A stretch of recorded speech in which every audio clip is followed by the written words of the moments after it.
కార్తీక సోమవారం కన్నా 100 రెట్ల ఫలితం కార్తీక మాసంలో వచ్చే శని త్రయోదశి. ఆ శని త్రయోదశి కంటే 1000 రెట్ల ఫలితము కార్తీక పౌర్ణమి రోజున. ఆ కార్తీక పౌర్ణమి కంటే 1,00,000 రెట్ల ఫలితము కార్తీక శుక్ల పాడ్యమి రోజున. ఆ కార్తీక శుక్ల పాడ్యమి కంటే 1,00,000 రెట్ల ఫలితము కార్తీక ఏకాదశి రోజున. అటువంటి కార్తీక ఏకాదశి రోజున అనంతమైనటువంటి ఫలితం అనేటువంటిది ఈ యొక్క కార్తీక శుద్ధ ద్వాదశి రోజున కలుగుతుంది.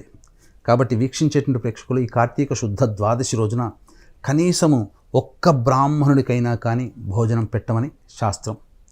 అనంతమైనటువంటి పుణ్య ఫలితం కలుగుతుంది. వస్త్రదానము చేయాలి, అలాగే దూడతో కూడుకున్నటువంటి ఆవుని దానం చేయాలి. ఇటువంటి పనులు చేసినటువంటి వ్యక్తులకి పాపరాశి పూర్తిగా తొలగిపోయి పుణ్యరాశి పెరుగుతుంది. తత్కారణం చేత ఆ కుటుంబము సకల సంపదలతో భోగభాగ్యాలతో శివానుగ్రహంతో వెలసిల్లుతుందని చెప్పడంలో ఏమాత్రం సందేహం లేదు.